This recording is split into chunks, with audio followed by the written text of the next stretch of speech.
And I think this will be a great case study for everyone in the ballroom. The next presentation will be stories from Alison Astarita, General Manager of Gentherm Vietnam.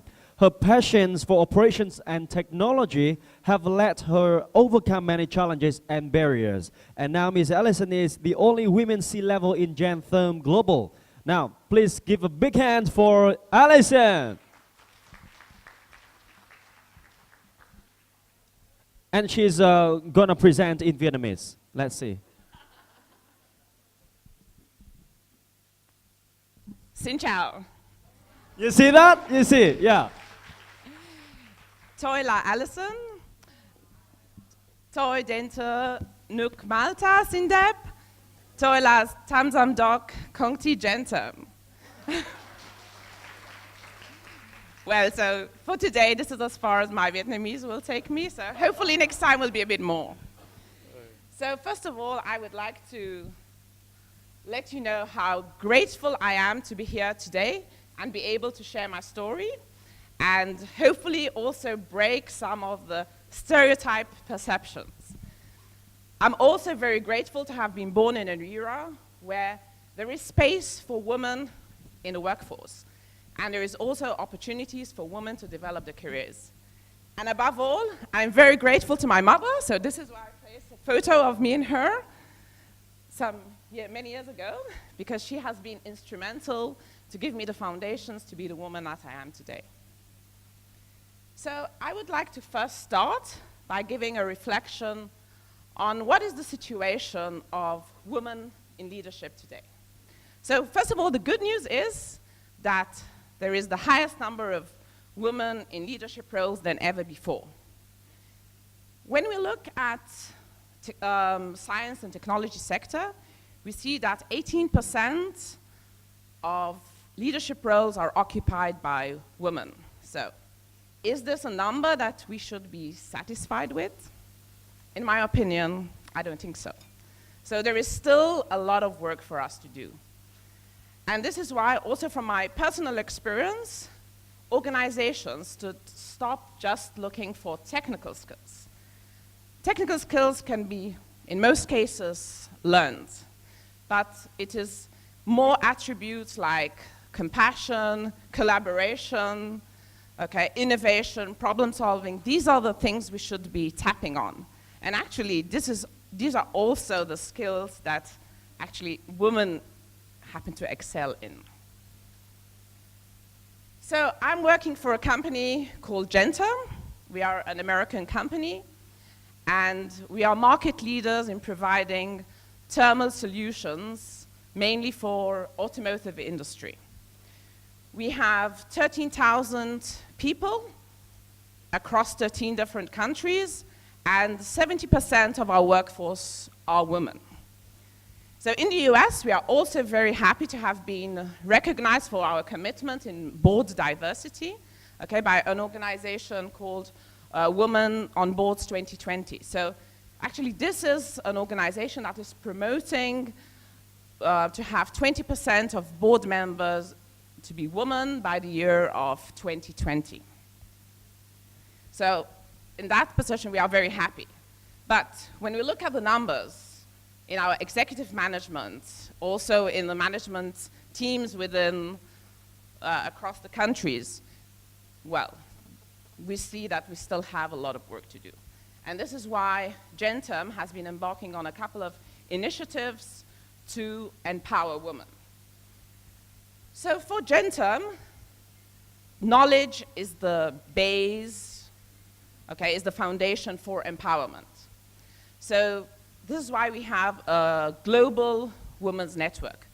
So this is a platform where we share the needs of the women in the different countries from where we are operating. It is also a platform where we are sharing knowledge, information, trainings. And we also, when we look at empowerment, we do not only look inside our factories, but we are also extending our activities within the community. So for example, in our factory in Mexico, some of the staff already provide English classes to young girls in the community where they operate from. in Genterm, we also groom our future leaders, okay? So we identify potential leaders from the beginning, and we tailor-make a training program for them, so hopefully they can be the future leaders for Genterm. And apart from that, Genterm also provides global opportunities for everyone. And actually, it is this culture that finds me living in Asia now for the past 15 years. So, when I started my career, little did I dream of leaving the tiny country in the middle of the Mediterranean, okay, with less than 500,000 inhabitants, to move to China, okay, a country which is 1,000 times bigger. But that is when I was given the opportunity to be part of the startup team for our China factory. In the meantime, I have taken on some other operational roles, and 13 years later, I was given the exciting opportunity to set up a greenfield factory here in Vietnam. So many people ask me, why manufacturing? Why automotive? Also, we saw from Mai's presentation that actually a lot of women do not think that manufacturing is the right industry for women. But well, I have always had a love for the drive, the dynamic environment that there is in a factory. Plus, being in the automotive industry, so this sets a lot of high standards, okay? So this blends very well with my passion for process improvement and for developing people as a whole. I must say, it has not been an easy journey, but I have always believed in my motto, okay? So I'm always open to challenges and always ready to seize new opportunities. I really believe that we are the ones that should take charge of our career. Nobody will look after it for us. So we are the ones that need to know where we want to reach. And what is very important is that we let our leaders know what is our part. Okay, so I must say at least that I have been very lucky, or I'm very thankful to Genterm management that they have always supported my goals. So it has been an amazing experience so far, setting up Genterm Vietnam from scratch.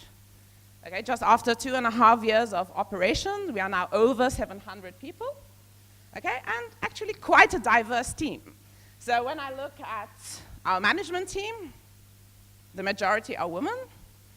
And when I look at our office employees, okay, our technical staff, we actually are nearly 50-50. So this did not happen because we've had any targets, any quotas, far from it.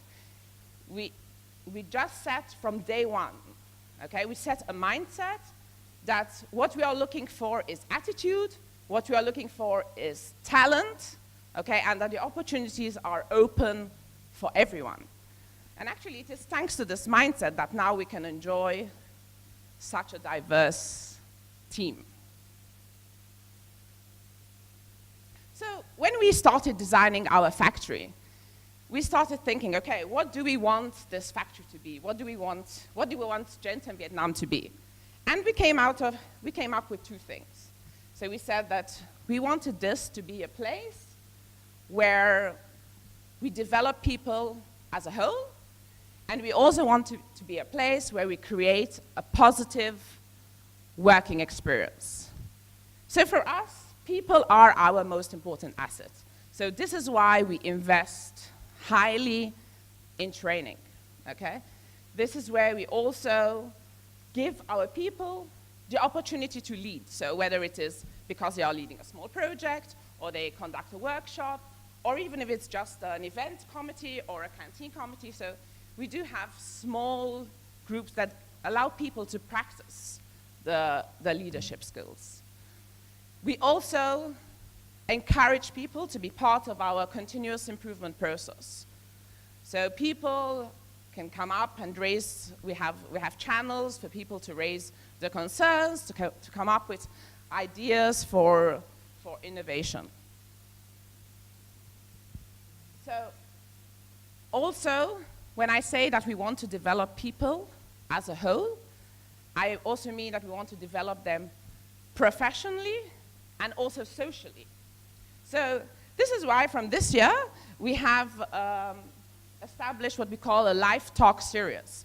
So we have brought over some external people, okay, external professionals, who can talk to our employees about various subjects. So for example, one of them has been happy parenting, okay? So how can our people make good parents? Also about how can we have good financial planning in our families?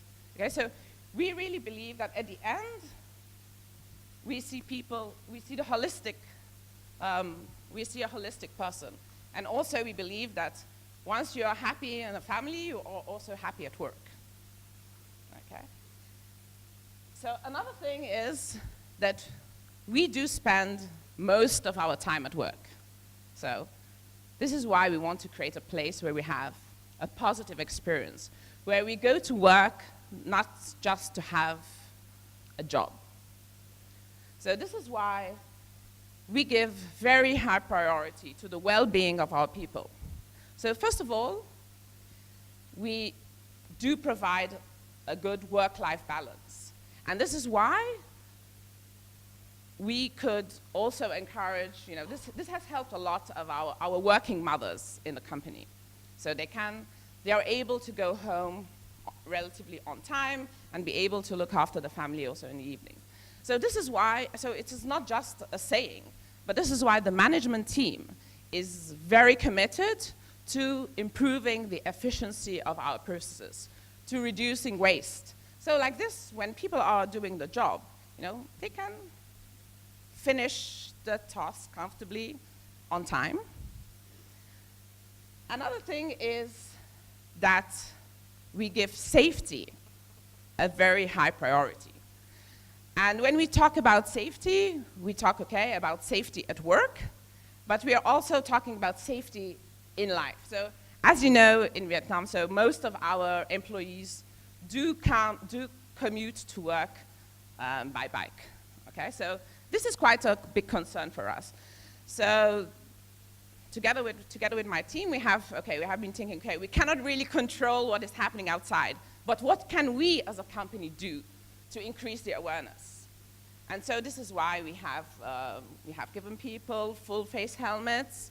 This is why we have conducted training. So we partnered up, with some motorcycle producers who have come actually on site to give all our employees training, motorbike driving training, okay? And our next topic will be that we will also want to make sure that our people keep the motorbikes in a good condition, okay? So well maintained. So next topic will be how to do the maintenance, okay? How to look after this condition. Because at the end, this all affects the safety. We also look at ergonomics, okay? So we are a factory, so most of the people, okay, I must say it's not always it can be a tedious job, okay? So this is why we try to make sure that our people are comfortable, okay? So whether it's on the shop floor, whether it is in the offices, we focus a lot that our people, while they're at work, they at least can be comfortable. So in general, we also, when we design our factory, we try to break off the traditional silos, okay? We do not function in departments, we are functioning in processes. So different people have to work together. Usually it's whatever we do, we work in a multifunctional team. So we also designed a factory to support this. You will see that we actually do not have any closed offices, okay? So it's all an open environment, and we all work together to reach the common goal. And one other thing is we do regular communication also with our employees, okay? So we like to keep our people all on the same page. And this is why we organize several types of dialogues, so whether it's a town hall, or whether it's a social dialogue, or else it's just it's our newsletter. So we really do like to keep, so including our operators, we want to keep everybody on the same page. And above all, we want to make the workplace fun.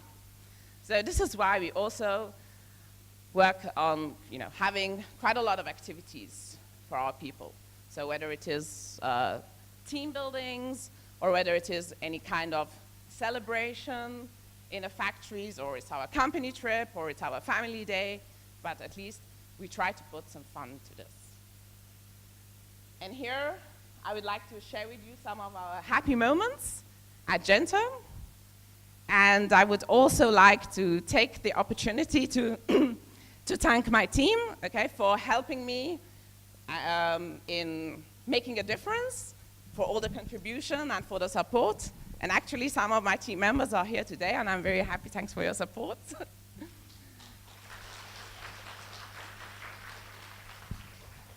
So really, my message to all of you is, just follow your dreams. So nothing actually can stop you, and whatever you want really comes from within. So, wishing you good luck, and hope you can take some takeaways with you. Thank you.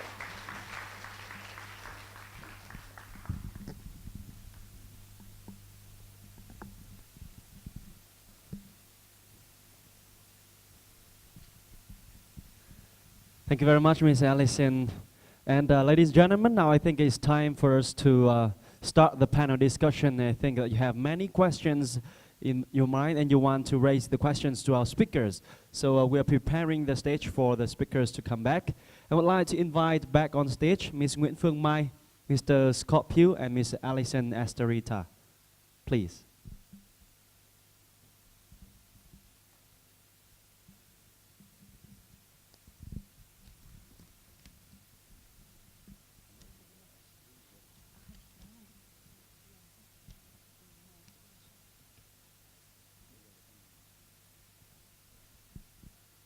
Please take your seats.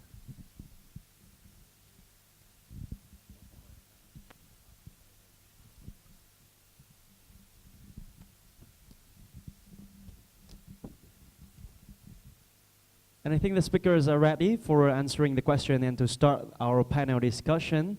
If you have any comments or question, please raise your hand. We'll give you the microphone. Please.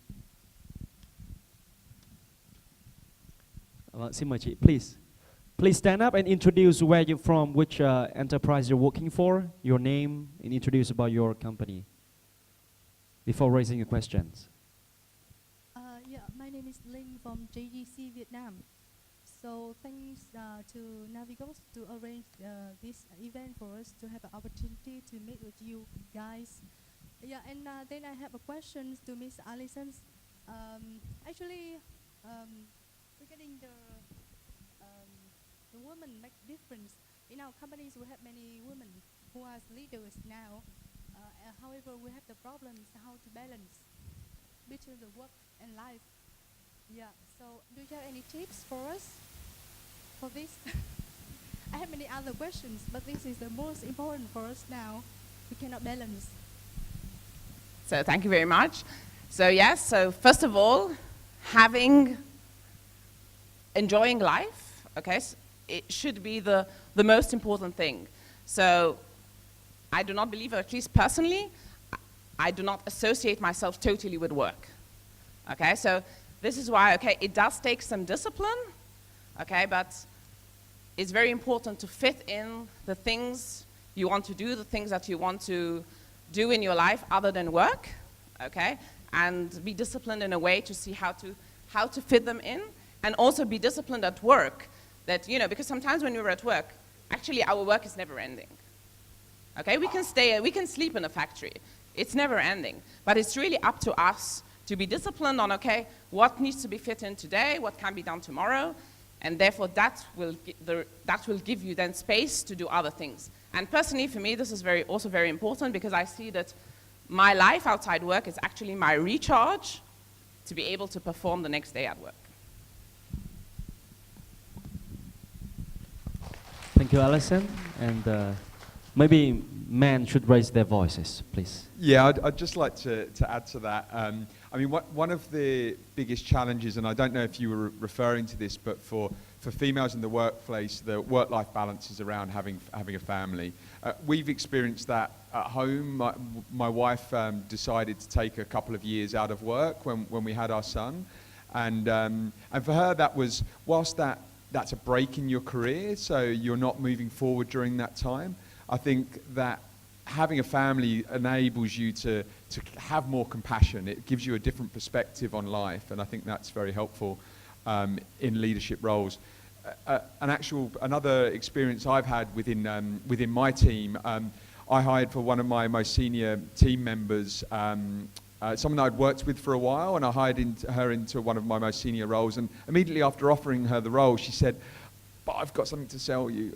I'm pregnant with their second child." And I was like, "That's amazing, that's fantastic news." And she was like, "I wasn't expecting you to react like that. I haven't, I'm going to be going off on maternity leave."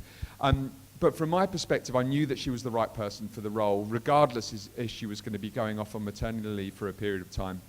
And actually, when she came back to work, she had some challenges around, without getting into too many details, but around breastfeeding, and then wasn't able to actually, the baby wouldn't take the bottle, wasn't able to actually come to work. So she needed to work from home. And I was able to give her, as her manager, it wasn't really, I didn't get agreement with HR. I was able to make the decision myself to allow her to work from home. And me giving her that flexibility created an enormous amount of loyalty for her to me as her manager, and trust and respect, that she ended up being one of my top performers last year. She came back with a month left of the year after her maternity leave, and was one of the top performers within my team. And we've really built a great trusted relationship based upon that. So I think it's giving the leaders within your business the flexibility to be able to trust their staff and be able to give them that work-life balance is really important. Very great example. And Ms. Ma, you want to add something like the barrier you have to encounter? I think you have a lot to share with people. When move up the leadership role, you must have overcome a lot of difficulties and barriers. Thank you, Trung. And thank you for the question. Actually, whenever we talk about women in leadership, it's always the first question come out is about work-life balance. And I just want to share some thoughts from, I think that is my personal thoughts. Work-life balance, the word balance does not mean that it would have to be 50-50, or you must have a perfect work, perfect roles at work, and then you have perfect life in family. It's more about your personal definition of how you want to live your life.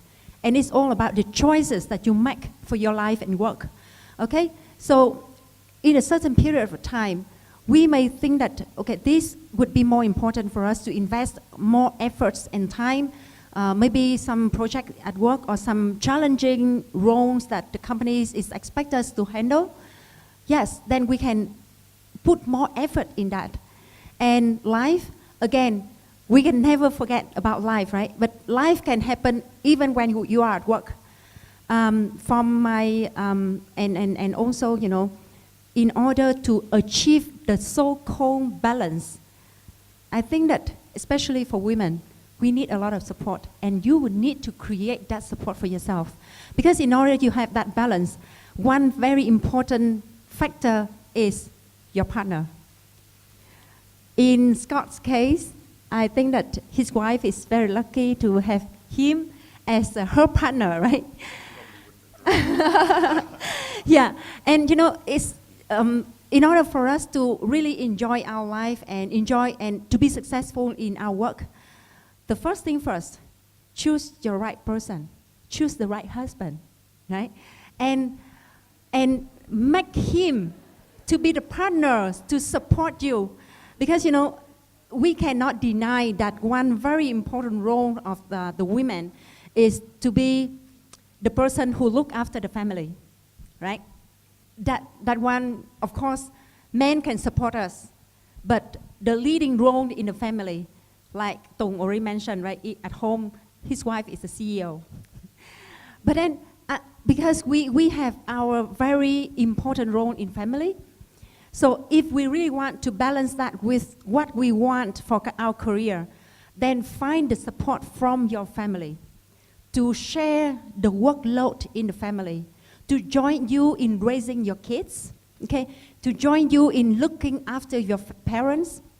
And then at work also, I think that it's important for us to find the men, that's the support from our main colleagues as well, the support from the boss, okay? And if you really want to balance your work and life, then you need to tell those supporters, at home or at work, what you need them to do for you, how they can help you. And I strongly believe that, okay, your husband, your boyfriends, your partners always will want you to be happy. Okay, tell him how he can help you to be happy. Okay, because men are not good at predicting or guessing women's thoughts. Come on, they would not know. We have to tell them, okay? And also at work, let your boss, let your subordinates know how they can help you to do better in your job. And I believe that any bosses, okay, we have the bosses here, right? And myself as well, I always want my teams to let me know how best I can help them. Same for Alison, same for Scott. They always want to know. And because, with the responsibilities of our bosses, they have too many things to do. So again, don't make them guess what you need. Tell them. And to me, that could be the key things for making your work and life more balanced in your own definition. Yeah. Thank you very much, Ms. Mai. All right, thank you. Ladies and gentlemen, for next questions, and before we continue with the next question, I also like to read the comments from one of our guests here. It is pretty long note, but I just summarize. It's about call for duty, call for man's duty. Actually, this guest would like to listen more from men, especially the men who were present here. And the question for the man is that, very simple, what do you do to create more room for women's professional development? And that is the question for men, all of the men who are here, like, Scott or me, or including all other guests here who are male. So any man, any gentleman here willing to answer this question? Not the speakers, but for you. Please, you please. Introduce about yourself first. Huh? The women need support from the other half of the world, so now it's time for the men to raise their voice. Yeah. So what you do to create more room for women's professional development? You can tell us one or two actions. Yeah. Focus on action. Okay. My name is Khalil Bader. I'm from Kuwait Petroleum, and of course, one of the things that we do is encourage women to go out, to network, and to learn from each other. When I heard Alison, I'm a friend of Alison, and when Alison told me there's a panel for women discussion, first thing I thought of was our HR director. And I invited her, and I told her, like, Chiha, we have to go to this event. I want you to go. And that's why I'm here today. I'm supporting our HR manager and coming out here, network with others, learn from others, and learn how to empower herself as a woman to tickle it down to the employees that we have and hopefully bring out the female in our company. Thank you. Oh, great, thank you. That's why there are more women today than men. You have chosen the right husbands, okay? They have encouraged you to come to this event. Is that right, Ms. Mai? All right, but I wonder, what if we have made the wrong choice of husband? Maybe Ms. Mai want to answer this question. This question from me: what if women have chosen the wrong husband? All right. Actually, maybe I might not the best person to answer that question because I made the right choice. Okay, and my husband is marvelous. But I think it's just my opinions that. It's all up to us on how to communicate with him. Because, right choice or wrong choice, I mean, two people get together for a reason, right? And love is always the first reason that brings two people together. And when you are loving someone, you always want the person to be happy. So open discussion, continuous discussion, and that is also from my personal experience that I keep on practicing communicating with my husband from day one until now. And even, when I enter the midlife crisis age, and I read a lot of books, and I heard that, when a lady enter into that age, there would be certain crises in work and in life as well. Sometimes we reconsider the values that we have been following, so far. We reconsider whether that husband is the right one or not. Female became weaker, more romantic. Sometimes, emotionally we got, unstable quite easily. And because I read on that, so when I turned to the age of 40, I brought my husband to a restaurant and had open discussion with him, that I am about to be in the crisis, the age of crisis. So I need you to support me. Because I know that the chance that I would get wrong, in both, the business decision or my personal life decision could be quite high. The chance could be high. So I need you to be by my side. Become more romantic. Just don't laugh at all of the nonsense that the lovers are, sharing with each other. Please text me every day. And that is the order for me. Okay, he has to text me every day with the saying like, you are beautiful today, or I'm missing you, it's raining, I'm missing you, and so on and so forth. He was uncomfortable at the beginning. But because he know that I need that support, okay? So he tried to do bit by bit, and it became a habit until now. And it helped me through that kind of risky period. And I think that, for all of the ladies, the communication with your partners, with your family members, and with your colleagues at work is always very important. And that is the lesson that I learned by myself. That's a great lesson. Thank you so much. Thank you. Any other suggestion, please?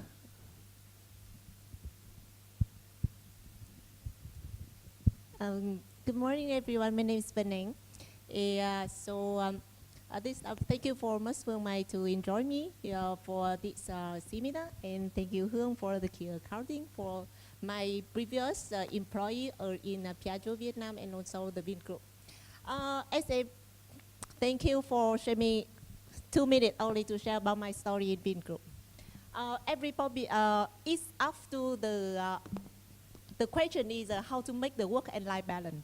For me, I think that I have another idea for the work-life balance. It's two aspects. The first one, what is work-life balance? I think that work-life balance have to adjust at each period of your life.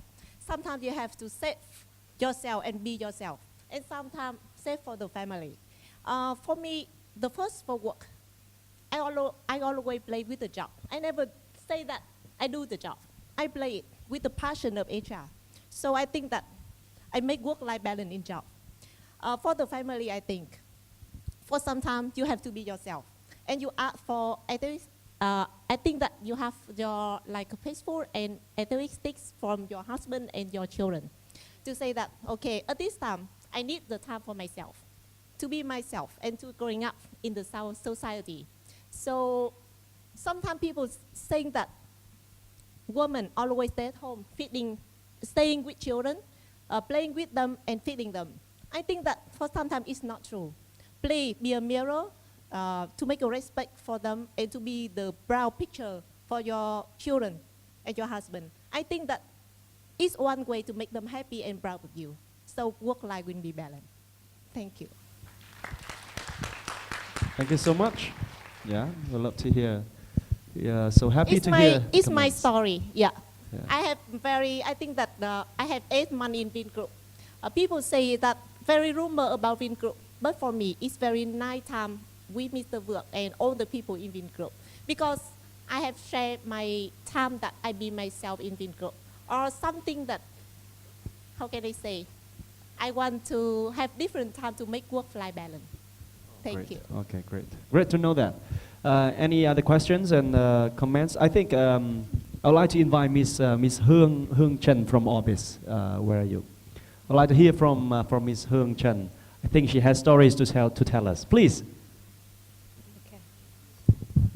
Probably I will spend 5 minutes to tell about my story.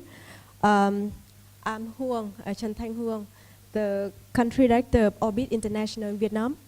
I was client of Navigos 8 years ago. I was hired by them, and now they're very proud of me because I've become a star of the organization globally.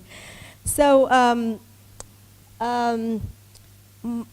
just need 1 minute to talk to you a little bit more about Orbit International organization. We are a non-government organization. We are leading organization in the world to help the developing country to fight for the blindness. You never believe that in the world around 30 million people blind, but 60% of them don't need to be blind. It's just because of the developing country, they don't have well-trained doctor, equipment, and some knowledge as well. So we have the country like that in Vietnam and other 50 countries around the world. So in 2011, I was hired by Navigos. And at that time, the organization in very, very bad barriers. The reputation is bad. Office about to close in Vietnam. So my boss in New York, they would like to find the final attempt to save the organization in Vietnam, and they work with Navigos to find the talent. And I think that before me, they already tried for several months and not very success. So they had me finally, and they do OPQ test. I don't know that any one of you have learned about occupation personal test, something like that. Like I learned that is CIA software to identify who are you and how you good at, what you are good at. And they found out that, oh yes, I have some influence, very good influence capacity and strategic vision. This will be a dream person for transformation leadership. So they say, oh yeah, try with her. We had nothing to lose. So we tried with a woman after many failure in the hiring man. So, but at that time, I have a very good job in United Nations, and I don't think that I will move. I think a lot about that. I say, let me think, and I take quite a long time to think about that. Then my boss told me that if you continue like that, you're always number 2. If you have vision and you have patience, you want to change the world, then take that. We will make it happen. And then I say, oh yeah, I got it. I take it. So my first lesson to share to you is, as women, we normally want to live in very comfortable zone. We don't want to move out. I think a lot about challenge. We always think about that a lot. And but I did it, and I'm happy that I did it. But of course, I can say that that's the first big barrier for all Vietnamese women, that we always want to sit in very comfortable zone. And of course, the day and day after that is very, very hard day for me, with a big job of learn understanding about the business, about this, what's the problem of organization, what are the competitors, how we can make us become better. And then we have very good ambition as well, the strategic plan. We involve on important sector, Ministry of Health and other key players. And because we have very good strategy, then we become now very successful. Second thing is about how to have a good team to work with us and to make through this kind of transition period to become a very good performance team. And I believe that women do a very good job on that.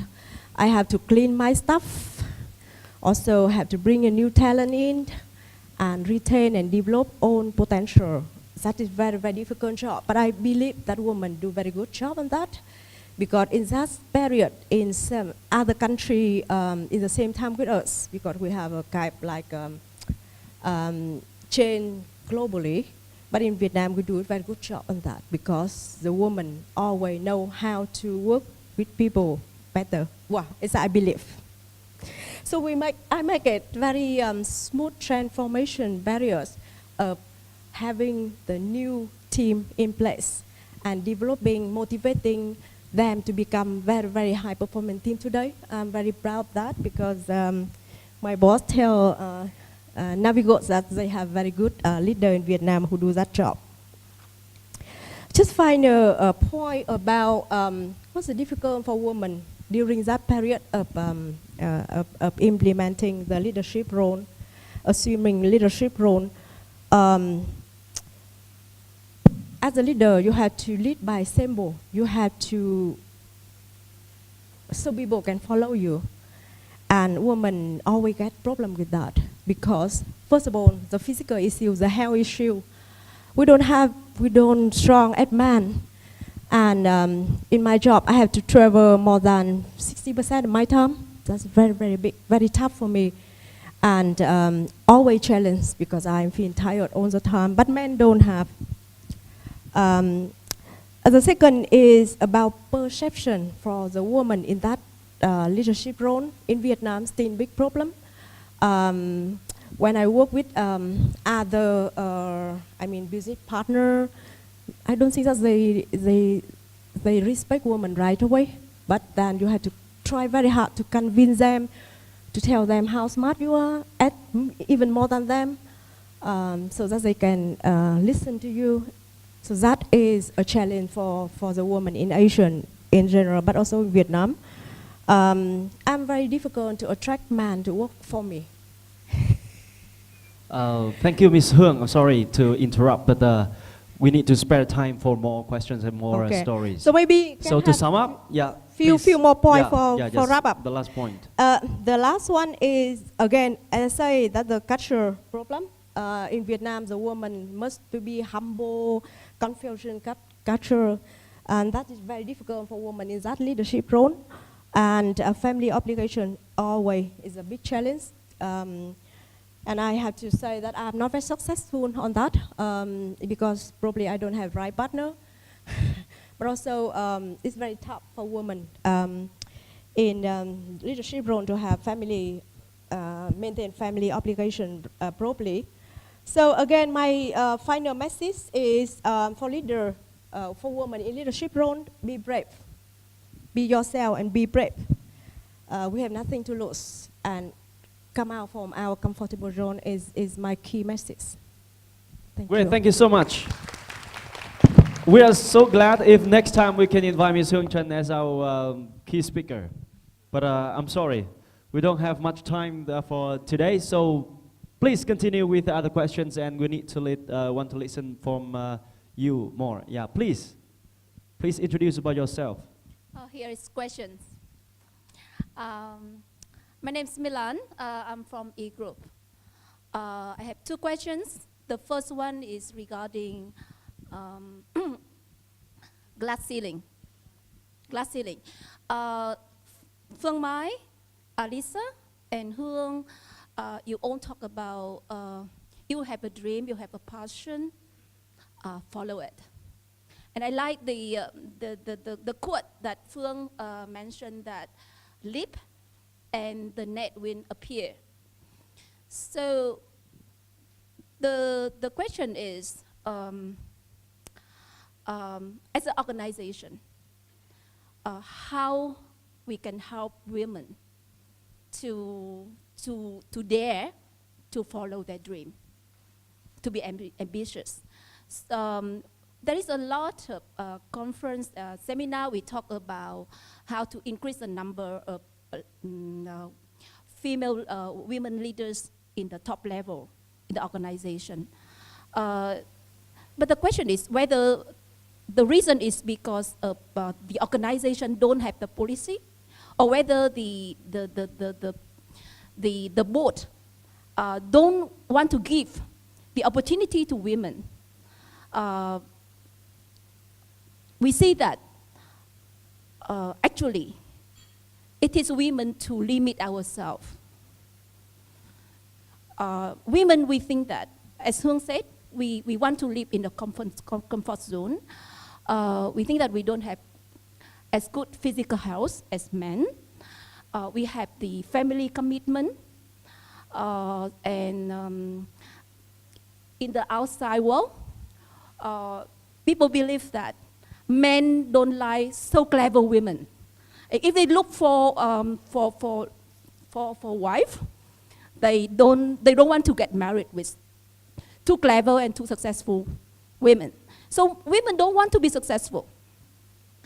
So the glass ceiling is we ourselves we limit ourselves. So my question is, before waiting for women to help them to overcome their own limiting belief, how your organization, have the initiative to help women?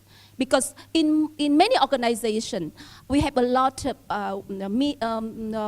women at the middle management level, but at the top level, we have less and less women. So how your organization help women to do that?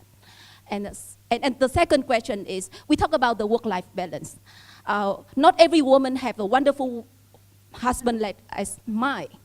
And you share the story how to treat yourself, take care of yourself. Don't forget about yourself. But as an organization, do we have any initiative to help women to have work-life balance? For example, I heard like in Google, they have kindergarten for women workers. What kind of initiative or activity at your organization you have for helping women to have work-life balance? Thank you. Thank you. Great questions. And Ms. Mai, you willing to answer the questions? What about Alison? Yeah.